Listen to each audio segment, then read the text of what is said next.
So let's go for the fight for 15 right now. This is a collection that I saw, and I just thought, oh, this looks really, really cool. Um, it was edited by a man named Jeff Vorzimer, Vorzimmer, and it is the best of Manhunt, which was an old-time golden era pulp detective magazine. And one of the stories right off the bat, I picked it at random and read it out loud, and it just was like, wow, this is a great story. It's from Evan Hunter. You might have seen some of Evan Hunter's novels on the shelves. And I'm going to turn to that. I believe it's on page 19. 19.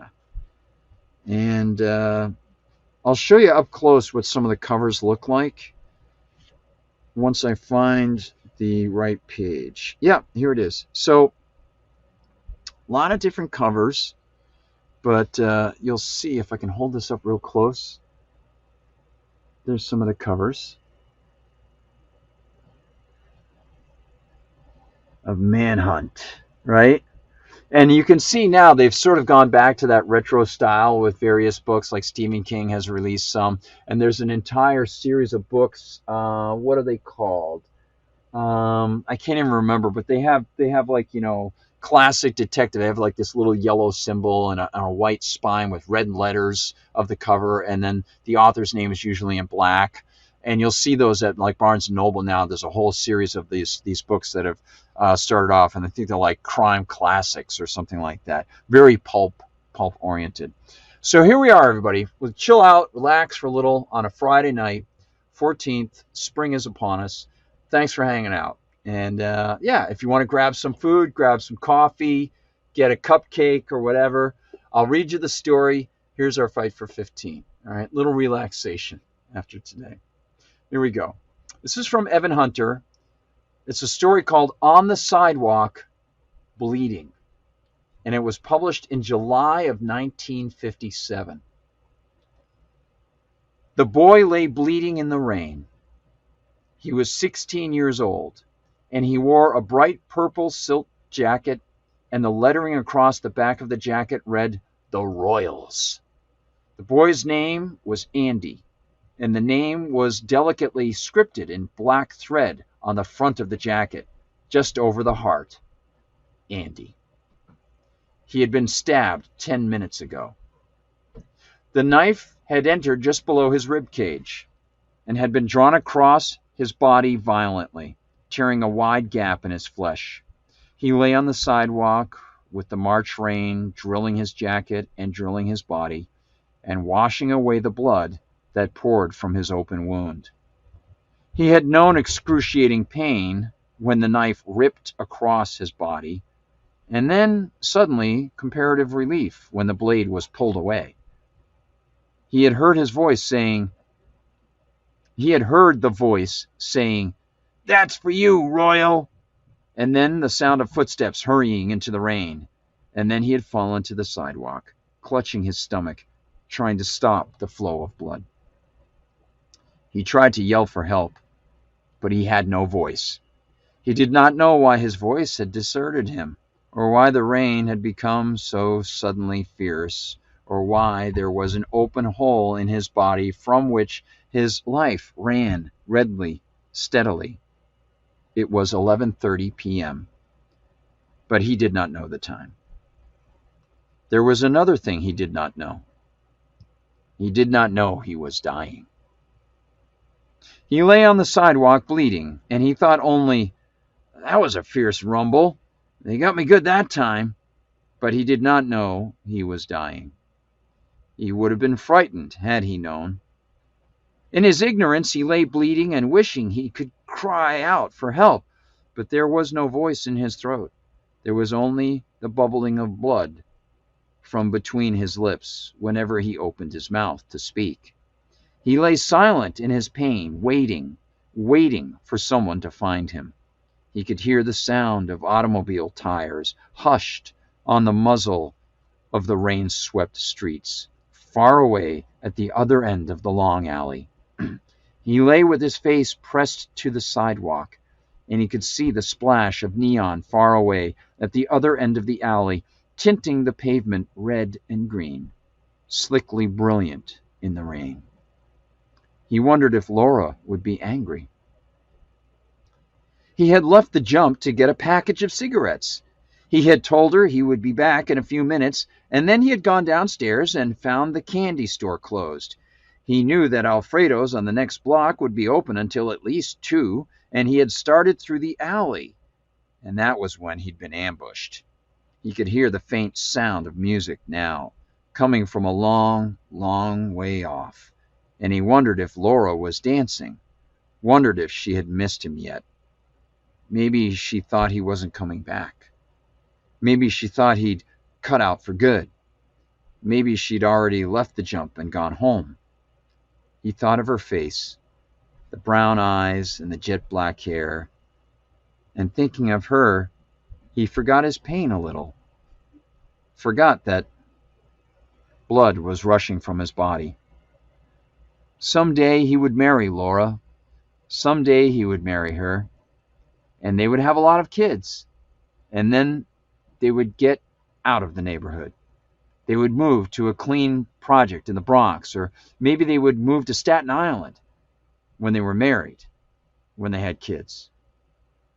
He heard footsteps at the other end of the alley, and he lifted his cheek from the sidewalk and looked into the darkness and tried to cry out, but again there was only a soft, hissing bubble of blood from his mouth.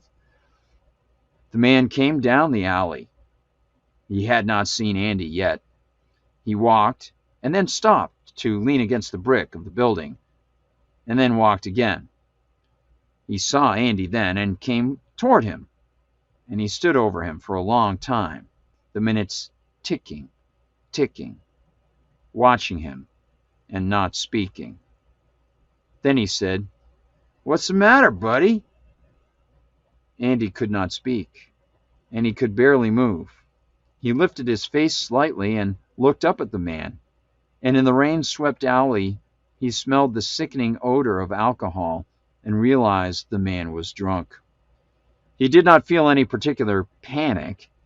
He did not know he was dying, and so he felt only mild disappointment that the man who had found him was drunk. The man was smiling. "Did you fall down, buddy?" he asked. "You must be as drunk as I am." He grinned, seemed to remember why he had entered the alley in the first place, and said, "Don't go away. I'll be right back." The man lurched away, and Andy heard his footsteps, and then the sound of the man colliding with a garbage can, and then mild swearing, and then the sound of the man urinating, lost in the steady wash of the rain. He waited for the man to come back. It was 11:39. When the man returned, he squatted alongside Andy. He studied him with drunken dignity. "You're gonna catch colds here," he said. "What's the matter? You like laying in the wet?" Andy could not answer. The man tried to focus his eyes on Andy's face. The rain splattered around them. "You like a drink?" Andy shook his head. "I got a bottle. Here," the man said. He pulled a pint bottle from his inside jacket pocket. He uncapped it and extended it to Andy. Andy tried to move, but pain wrenched him back flat against the sidewalk. "Take it," the man said. He kept watching Andy. "Take it." When Andy did not move, he said, "Never mind, I'll have one myself." He tilted the bottle to his lips and then wiped the back of his hand across his mouth. "You're too young to be drinking anyway. You should be shaming yourself, drunk and laying in an alley all wet. Shame on you. I got a good mind to call a cop." Andy nodded. "Yes," he tried to say. "Yes, call a cop. Please, call one." "Oh, you don't like that, huh?" the drunk said. "You don't want a cop to find you all drunk and wet in an alley, huh? Okay, buddy. Well, this time you get off easy." He got to his feet. "This time you're lucky," he said. He waved broadly at Andy, and then almost lost his footing. "So long, buddy," he said. "Wait," Andy thought. "Wait, please. I'm bleeding." So long, the drunk said again. I see you around. Then he staggered off up the alley. Andy lay and thought, Laura, Laura, are you dancing? The couple came into the alley suddenly. They ran into the alley together, running from the rain, the boy holding the girl's elbow, the girl spreading a newspaper over her head to protect her hair. Andy lay crumpled against the pavement, and he watched them run into the alley, laughing, and then duck into the doorway not 10 feet from him. Man, what rain, the boy said. You could drown out there. I have to get home, the girl said. It's late, Freddie. I have to get home. We got time, Freddie said. Your people won't raise a fuss if you're a little late. Not with this kind of weather. It's dark, the girl said, and she giggled. Yeah, the boy answered, his voice very low. Freddie? You're standing very close to me. There was a long silence. Then the girl said, Oh. Only that single word, and Andy knew she'd been kissed. And he suddenly hungered for Laura's mouth. It was then that he wondered if he would ever kiss Laura again. It was then that he wondered if he was dying. No, he thought, I can't be dying. Not from a little street rumble. Not from just getting cut. Guys get cut all the time in rumbles. I can't be dying. Nah, that's stupid. You don't make that don't make any sense at all. Oh, you shouldn't, the girl said. Why not? I don't know. Do you like it? Yeah. So? I don't know. I love you, Angela, the boy said. I love you too, Freddie, the girl said, and Andy listened and thought, I love you, Laura. Laura, I think maybe I'm dying, Laura. This is stupid, but I think maybe I'm dying, Laura. I think I'm dying. He tried to speak. He tried to move. He tried to crawl toward the doorway where he could see the two figures in embrace. He tried to make a noise, a sound, and a grunt came from his lips. And then he tried again, and another grunt came, a low, animal grunt of pain. What was that? The girl said, suddenly alarmed, breaking away from the boy. I don't know, he answered. Go look, Freddie. No, wait. Andy moved his lips again. Again the sound came from him. Freddie? What? I'm scared. I'll go see, the boy said. He stepped into the alley. He walked over to where Andy lay on the ground. He stood over him, watching him. You all right? He asked. What is it? Angela said from the doorway. Somebody's hurt, Freddie said. Let's get out of here, Angela said. No, wait a minute. He knelt down beside Andy. You cut? He asked. Andy nodded. The boy kept looking at him. He saw the lettering on the jacket then. The Royals. He turned to Angela. He's a Royal, he said. What do you want to do, Freddie? I don't know. I don't want to get mixed up in this. He's a Royal. We get him and the Guardians. We help him and the Guardians will be down our necks. I don't want to get mixed up in this, Angela. Is he hurt bad? Yeah, looks that way. What do we do? I don't know. We can't leave him here in the rain, Angela hesitated. Can we? If we get a cop, the Guardians will find out, Freddie said. I don't know, Angela. I don't know. Angela hesitated a long time before answering. Then she said, I have to get home, Freddie. My people will begin to worry. Yeah, Freddie said. He looked at Andy again. You all right? He asked. Andy lifted his face from the sidewalk, and his eyes said, Please, please help me. And maybe Freddie read what his eyes were saying, and maybe he didn't. Behind him, Angela said, Freddie, let's get out of here, please. There was an urgency in her voice, urgency bordering on the edge of panic. Freddie stood up. He looked at Andy again, and then mumbled, I'm sorry. And then he took Angela's arm, and together they ran toward the neon splash at the other end of the alley. Why, they're afraid of the Guardians, Andy thought in amazement. But why should they be? I wasn't afraid of the Guardians. I never turkeyed out of a rumble with the Guardians. I got heart. But I'm bleeding." The rain was soothing somehow. It was a cold rain, but his body was hot all over, and the rain helped to cool him. He had always liked rain. He could remember sitting in Laura's house one time, the rain running down the windows, and just looking out over the street, watching the people running from the rain. That was when he'd first joined the Royals. He could remember how happy he was that the Royals had taken him. The Royals and the Guardians, two of the biggest. He was a Royal. There had been meaning to that title. Now, in the alley, with the cold rain washing his hot body, he wondered about the meaning. If he died, he was Andy. He wasn't a Royal. He was simply Andy. And he was dead. And he wondered suddenly if the Guardians who had ambushed him and knifed him had ever once realized he was Andy. Had they known that he was Andy, or had they simply known that he was a Royal wearing a purple silk jacket? They had stabbed him, Andy. Or had they stabbed him, Andy, or had they stabbed the jacket and the title? And what good was the title if you were dying? "I'm Andy," he screamed wordlessly. "For Christ's sake, I'm Andy." An old lady stopped at the other end of the alley. The garbage cans were stacked there, beating noiselessly in the rain. The old lady carried an umbrella with broken ribs, carried it with all the dignity of a queen. She stepped into the mouth of the alley, a shopping bag over one arm. She lifted the lids of the garbage cans delicately, and she did not hear Andy grunt, because she was a little deaf, because the rain was beating a steady, relentless tattoo on the cans. She had been searching and foraging for the better part of the night. She collected her string and her newspapers and an old hat with a feather on it from one of the garbage cans, and a broken footstool from another of the cans.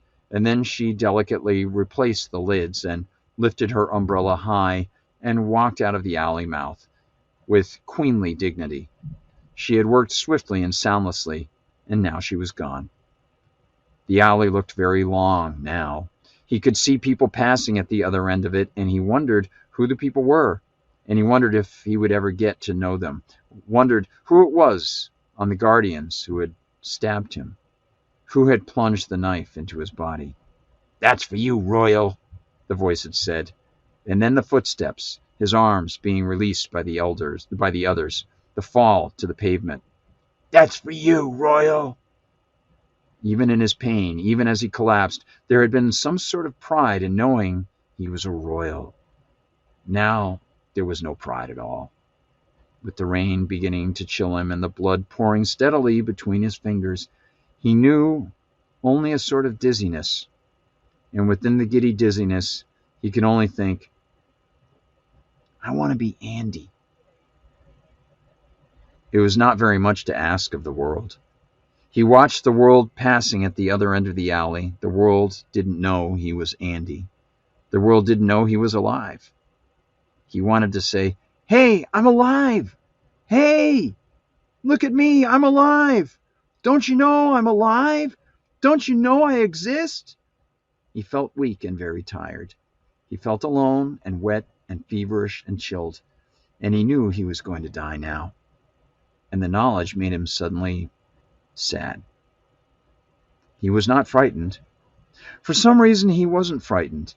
He was only filled with an overwhelming sadness that his life would be over at 16. He felt all at once as if he had never done anything, never been anywhere. There were so many things to do, and he wondered why he'd never thought of them before. Wondered why the rumbles and the jumps and the purple jacket had always seemed so important to him before, and now they seemed like such small things in a world he was missing, a world that was rushing past at the other end of the alley. "I don't want to die," he thought. "I haven't lived yet." It seemed very important to him that he take off the purple jacket. He was very close to dying, and when they found him, he did not want them to say, "Oh, it's a Royal." With great effort, He rolled over onto his back.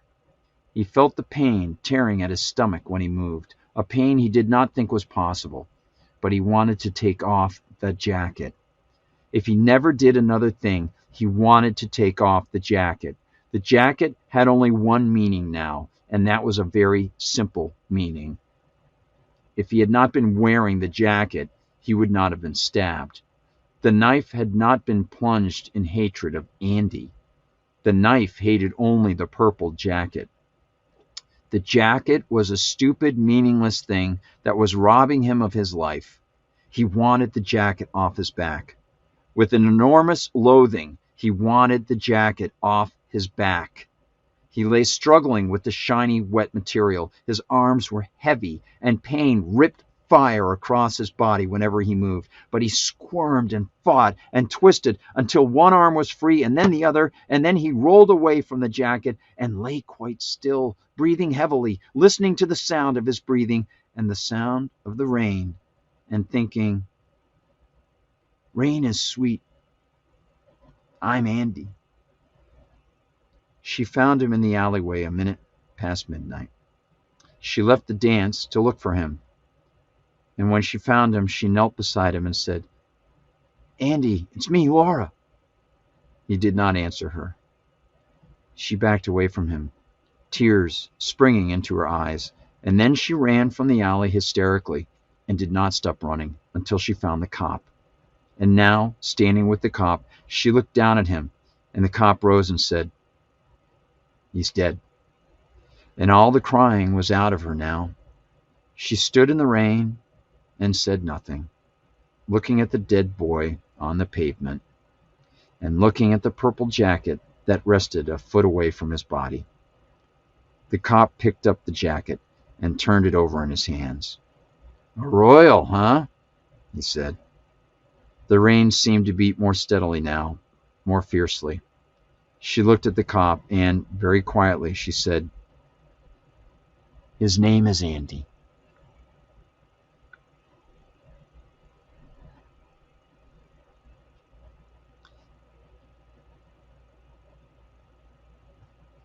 The cop slung the jacket over his arm.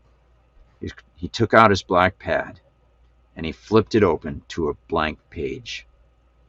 "A royal," he said, and he began writing.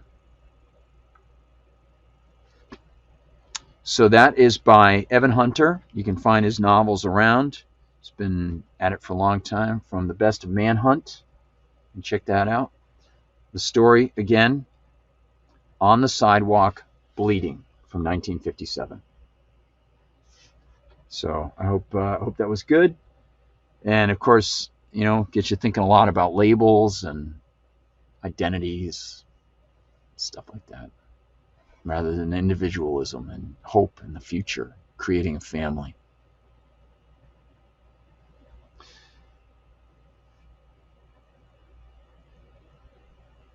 Let's check out the live chat over Rockfin. Thanks, guys.